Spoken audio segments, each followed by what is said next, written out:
ಸರ್ಕಾರದಲ್ಲಿದ್ದಾರಂತೆ ನಿಷ್ಕ್ರಿಯ ಸಚಿವರ ವಿರುದ್ಧ ವ್ಯಕ್ತವಾಗಿದೆಯಂತೆ ಜನಾಭಿಪ್ರಾಯ. ಸಂಪುಟ ಪುನರಚನೆ ಕುರಿತು ಪರಮೇಶ್ವರ್ ಸಿಎಂ ರಹಸ್ಯ ಸಭೆ. ನಿತ್ಯಾನಂದ ಪುರುಷತ್ವ ಪರೀಕ್ಷೆ ವಿಚಾರ ವಿಕ್ಟೋರಿಯಾ ಆಸ್ಪತ್ರೆ ವೈದ್ಯರಿಂದ ಪರೀಕ್ಷಾ ವರದಿ ಸಿದ್ಧ. ಡಾಕ್ಟರ್ ದುರ್ಗಣ್ಣ ನೇತೃತ್ವದಲ್ಲಿ ಸಿಐಡಿಗೆ ವರದಿ ಸಲ್ಲಿಕೆ ಸಾಧ್ಯತೆ.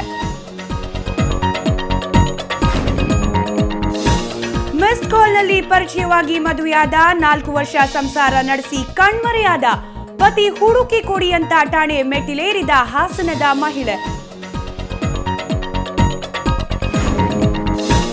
ಜಮ್ಮು ಕಾಶ್ಮೀರದಲ್ಲಿ ಮುಂದುವರೆದ ಮಳೆಯ ಆರ್ಭಟ, ರಕ್ಷಣಾ ಕಾರ್ಯಕ್ಕೆ ವರುಣ ರಾಯನ ಅಡ್ಡಿ.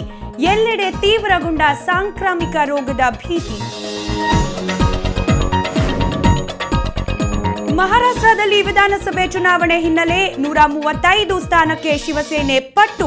ಪೃಥ್ವಿರಾಜ್ ಚೌಹಾಣ್ ಐಸಿಯುನಲ್ಲಿನ ರೋಗಿ ಅಂತ ಉದ್ಧವ್ ಠಾಕ್ರೆ ಲೇವಡಿ.